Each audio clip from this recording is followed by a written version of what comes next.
All right, folks, and thank you for hanging on to this episode of the Real Leaders Podcast with Andy Lopata. We hope you enjoyed it as much as we did. See, that's my line after every single show. I like to say, Andy, maybe I got to try a little bit. You persuaded me. But folks, I had a great time speaking with Andy today. I hope you did as well. If you have any questions, please enter them into the chat box. Andy, I'll just kind of start us off with this. When you are doing an interview for your podcast, I'm just curious as another podcaster, what are some things you like to do to prepare for the interview and to make sure you build that relationship from the start? A couple of things. First of all, most of the people I interview, I already know. So I found that I'm getting a lot of approaches now, which is a good sign, with a lot of it from publicists, to be honest, but some direct approaches from people who want to be on the podcast.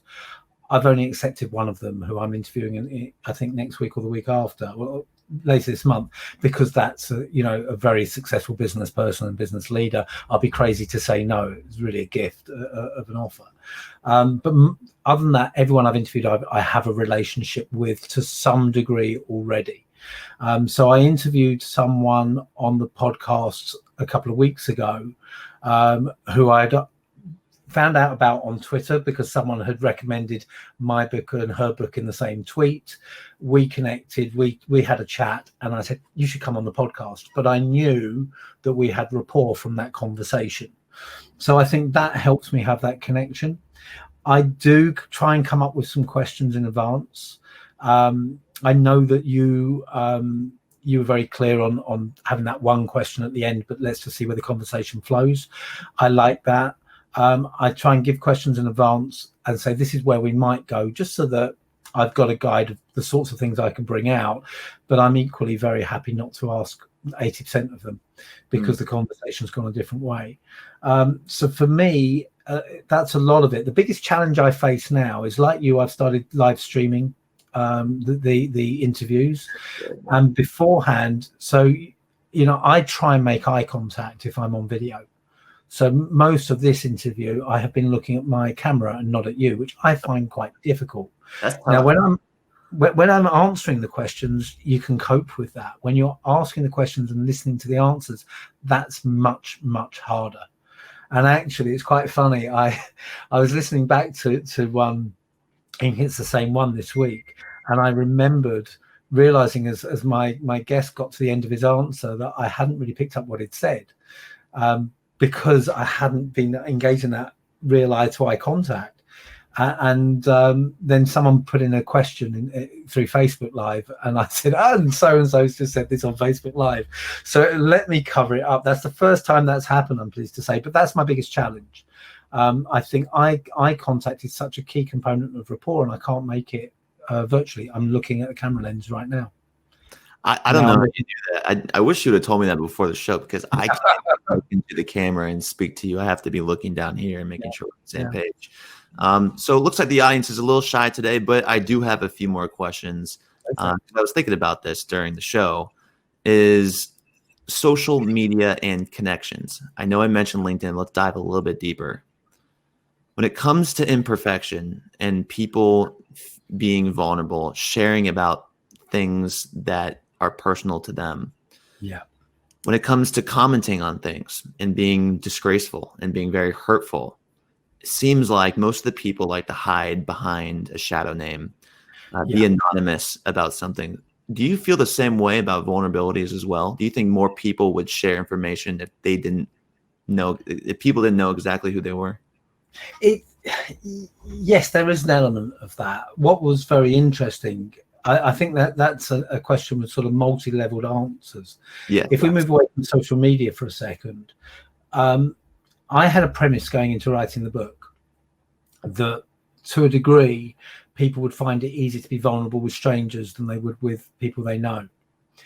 But I asked a lot of people, and pretty much the consensus was no. If I'm going to be vulnerable, I want it to be someone I know and trust. I did have one of my interviewees is someone who was my interpreter in Siberia when I gave a talk there.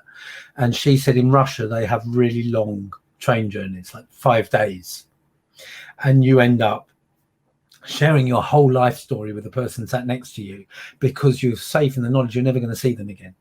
Right. So there is that type of environment, and I think we've all experienced that on a plane journey or something like that. And I interviewed 2 clinical psychologist counselors, and their response was, that's the role of a therapist. That's what a therapist is for, to have that objectivity.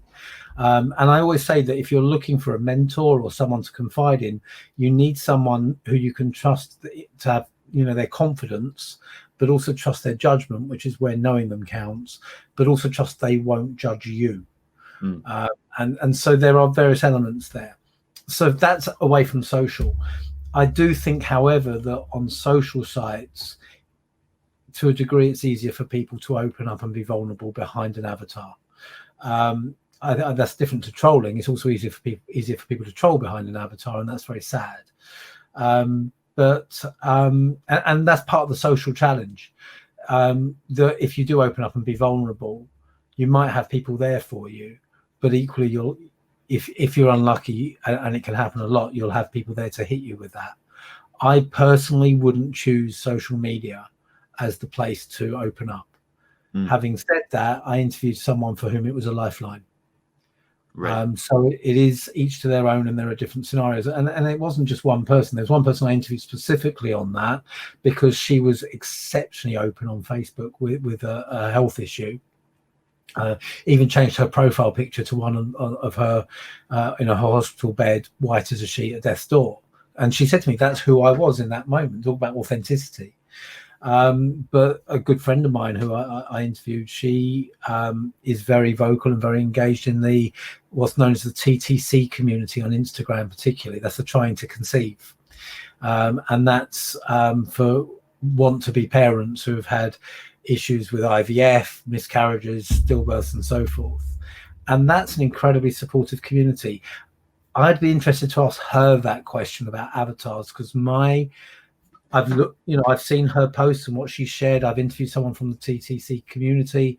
My sense is they know each other and they know who each other are. So even though the anonymity of an avatar offers help and support, equally, I think the ability to make real connections with human beings enhances our desire to help those people.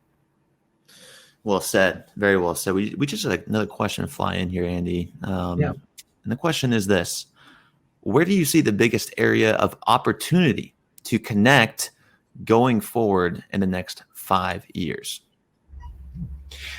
Interesting question. It's hard to predict the next 5 years, given what we've seen in the last year and what we've seen in the last 10. I couldn't have predicted Clubhouse a year ago. I couldn't have predicted Twitter Spaces and Instagram are going into that world now. But on that note, I mean, I'm watching the Clubhouse revolution with a semi-cynical eye. I do believe it's a huge distraction for people who aren't succeeding in what they need to be doing. I equally recognize there are people who are forging great businesses on the back of Clubhouse, and ethical ones. There are also snake oil salespeople there. But what Clubhouse gives in terms of that question is real connection, because you can hear someone's voice. And you don't have the eye contact issue because there's no eye contact at all. You're only focused on the voice. Now, if you're a visual person, I think I'm probably predominantly visual. I struggle with it a bit because my eyes want to do something else. So I have to look at the Clubhouse screen on my phone, which is quite boring to look at to a degree. So I'm flicking and so on. So I think that this distracts a bit from me. But a lot of people are finding it incredibly powerful for an initial connection with a stranger because you're having much more in-depth conversations. So I think that social audio world is going to be an interesting one to watch. It could be a glittery squirrel, as I call it, a shiny squirrel, the dog in Up that's talking to you and then goes squirrel, looking away. I think it could turn into one of those nice new shiny thing and we get bored of it in a few weeks. But I've had some interesting conversations in there. I'm just being very, very protective of my time spent on it. Other than that, I think the other big shift we're likely to see over the next couple of years will be the fact that we've got used to communicating over Teams, Zoom, WebEx, and whatever else it might be, and that will play its role. Again, I was talking about the changes that I was making before the pandemic hit. Interestingly, I was already in the place where I had decided that initial sales inquiries, rather than trekking into London for a 1-hour meeting, which would not serve the prospect or me until we knew that we really were on the same page, I'd suggest a 15-minute Zoom call, just to see, have you got a need that I can fulfill? Is it worth us both investing precious time for both of us to explore? I think that people may well, if they're protective of their time in the diaries, they might say, okay, I can't meet you for coffee or lunch, but let's grab half an hour Zoom call. Let's get on the phone while I'm walking. Things like that. So I think that hybrid approach to connecting may come into play. We'll also see that more formally at conferences and events, where you'll see a run of hybrid events. Too many event organizers have found that what they've had to do out of necessity over the last year is actually solve some problems for them, because they've been able to get so many more people engaged with their events who wouldn't normally come because of geography or time or whatever it might be, or cost. So we'll see hybrid events, I think, will stay. Both hybrid speakers, remote speakers, and remote attendees, as well as people in the room. But we will go back to in the room because we're missing that human connection. So there's a few ideas there. Hopefully it helps. Yeah, it's a good question. Interesting answer too. Yeah. We just got on Clubhouse. I'd love to have you on sometime soon, Andy. Start with the room. Let's do it. Let's talk about this and continue the conversation. Clubhouse. If you're interested, I'd love to have you. Happy to do it. I mean, that's pretty much the way I'm using Clubhouse. If someone invites me into a room, I'll try and make the time for it, rather than just sitting and surfing, which doesn't really work for me. I'll do that occasionally. Yesterday I finished at about 4:35. I'd really hit a bit of a wall, and I thought, well, I'll go onto Clubhouse and see what's happening. I'm not going to get anything else productive done at my desk, but I can listen to Clubhouse. And actually, my publisher was hosting a room on writing a book, so I was able to go in and lend some of my experiences to help people there, and that's great. So, but yeah, let's do that. I'm more than happy to do so. Amazing. Now, Andy, last question: where can people find more information about you, your book, and what you do? The advantage of a name like mine, if you can spell it, is that I'm very, very Googleable, because there aren't many people with my name. There are other Andy Lopatas, interestingly, but I do tend to dominate Google on that. But if you go to Linktree, linktr.ee/Andy Lopata, that will give you my social links, my YouTube channel, the books, the podcast, everything's under that one banner. So linktr.ee/Andy Lopata, Lopata. All right, folks, go check them out. Make sure you send more "what can I do for yous" versus I's when you message him on LinkedIn, folks. And if you want to hear this episode, make sure you hit that link in this chat box to subscribe to the Really Is podcast. Leave a review, rate and review the show. Let us know how we did, what you thought, and how we can improve this show. Andy, it's been a pleasure. We'll see you on Clubhouse, hopefully, in the upcoming weeks. And always, folks, keep it real. See you there. Thanks, Madeline and Julie, as well. I've seen your notes. Thank you.